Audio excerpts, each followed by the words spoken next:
This is still the ongoing project of clearing these avocado trees. We call stumping, reducing them to the size of stumps you see on the side. They're painted white, and there were hundreds of them, and 4 or 5 different levels of this road. This is like the mid-level. Actually, I think this was the upper level, and it went up and around the mountains and back down. This is hundreds of acres of property here, and we took out about 500 of these trees, I think, and stumped them for them. I have a chipper on this project as well.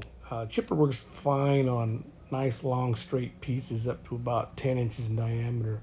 This particular piece was much bigger than that, and we kind of were playing this by ear because this was a new project for me. We'd do other projects like this, but these trees are so big, we didn't quite know what we were going to do with them.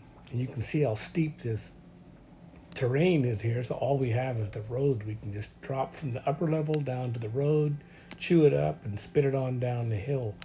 But the farmer also wanted some of that material to go back up the hill. So what we wound up doing was chipping all the greenery, the small brush, up to the limbs that I couldn't chop that well with this machine. Some of them were too big for my chipper, but if I skinned them or cut them in half, shaved them in half, or reduced their size, I had no problem putting them through the chipper. I could easily do that stuff you see on the side there, but these bigger pieces like that one and the one I worked on in the beginning were just too big to run through the chipper, so I chewed up all that I could. We put the bucket on and swept the road off, and then we'd roll some more down and chew it up some more.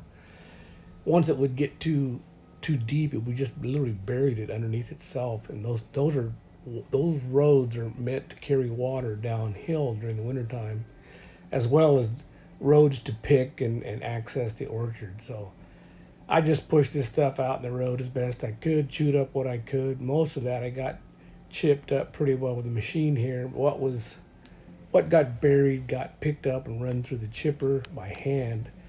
We just backed the chipper up the hill on the roads and just piled it full of wood and just ran it through and shot it uphill as best we could.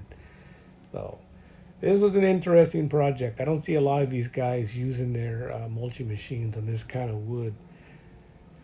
So if you want to see what they can do, hopefully this video helps out a little bit. I've got a bunch more material stuck aside that I'll put together as I have time, and you can take a look and see what you think. Thanks for watching.